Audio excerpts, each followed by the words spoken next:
আসসালামু আলাইকুম everyone, welcome back to my channel. আজকে আমি সেমাই দিয়ে ভীষণ মজার একটা সেমাই পিঠার রেসিপি শেয়ার করব।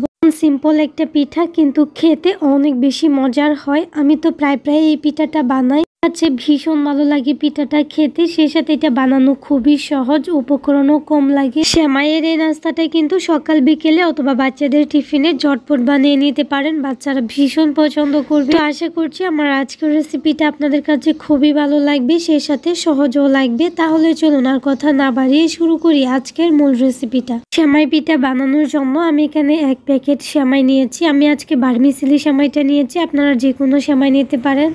এই সেমাইটাকে অর্ধেকটা করে নেওয়া যাবে, তবে একদম ভেঙে গুঁড়া গুঁড়া করে নেওয়া যাবে না। সেমাইটার মধ্যে আমি কিছুটা পানি দিয়ে দিচ্ছি, কারণ এই সেমাইটা একদম নরম হতে হবে। আমি 5 মিনিট পানিটা দিয়ে এটাকে ভিজিয়ে রেখে দিব। 5 মিনিট পর একটা চাকনি দিয়ে পানিটাকে ছেঁকে নিব। তো দেখেন, সেমাইটাকে একটা স্ট্রেনারের মধ্যে আমি রেখে দিচ্ছি 5 মিনিটের মতো, যাতে পানিটা খুব ভালোভাবে ঝরে যায়। তারপর একটা প্লেটের মধ্যে নিয়ে নিচ্ছি। এখন এর মধ্যে কিছু উপকরণ অ্যাড করব। এগুলা কিন্তু আমাদের বাসায় থাকে, প্রত্যেকের বাসায় থাকে এমন কিছু উপকরণ, যেমন চিনি। এটা অবশ্যই নিজেদের পছন্দ মতো বা স্বাদ মতো অ্যাড করবেন। আমি এখানে 2 টেবিল চামচ চিনি, সেই সাথে 2 টেবিল চামচ গুঁড়া দুধ, স্বাদ মতো লবণ, একটা ডিম দিয়ে দিচ্ছি, সেই সাথে কর্নফ্লাওয়ার অ্যাড করেছি। আমি এখানে 2 টেবিল চামচ কর্নফ্লাওয়ার অ্যাড করেছি। কর্নফ্লাওয়ারটা মূলত দিয়েছি এই নাস্তাটা যাতে ক্রিস্পি হয়, উপরটা একদম ক্রিস্পি হবে আর ভিতরটা কিন্তু একদম তেলের পিঠার মতো জালিদার হবে আজকের এই সেমাইয়ের যে পিঠাটা আমি বানাবো। এখন সবগুলো উপকরণ একসাথে মাখিয়ে নিয়েছি আর একটা চামচ নিয়েছি। আমি এই চামচটা দিয়ে কিন্তু ব্যাটারটা তেলের মধ্যে দিব। তো এখন চলে যাব চুলায়। আমি একটা প্যানে পর্যাপ্ত তেল গরম করে নিয়েছি আর এর মধ্যে আমি ব্যাটারটা অল্প অল্প করে এভাবে লম্বা করে দিয়ে দিচ্ছি। তো এই পর্যায়ে চুলা আঁচটাকে লোতে করে আমি রেখেছি। তারপর কিছুটা সময় নিয়ে এই পিঠাগুলো ভেজে নেব। পিঠাগুলো যাতে ফুলকো হয় তার জন্য কিন্তু একদম অল্প আছে কিছুটা সময় নিয়ে ভেজে নিতে হবে।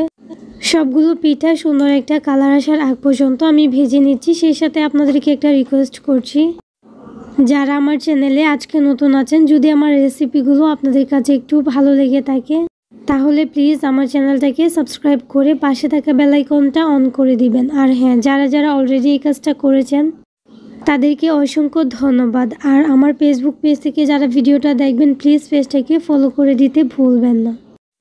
তো দেখেন, নাস্তাগুলো কিন্তু হয়ে গেছে আর খুব সুন্দর একটা কালারও চলে আসছে। এখন তেল ঝরিয়ে আমি সবগুলো নাস্তা উঠিয়ে নেব।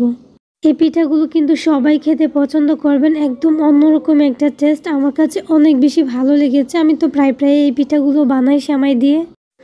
তো সেমভাবে বাকি যে ব্যাটারটা ছিল ওইটা দিয়েও কিন্তু বানিয়ে নিয়েছি। আর দেখেন, নাস্তাগুলো মাশাআল্লাহ অনেক বেশি সুন্দর হয়েছে। সেমাইয়ের এই পিঠাগুলো বানানো এত বেশি সহজ যে কেউ চাইলেই কিন্তু বানিয়ে নিতে পারেন। আমি একটা পিঠা ভেঙে দেখাচ্ছি।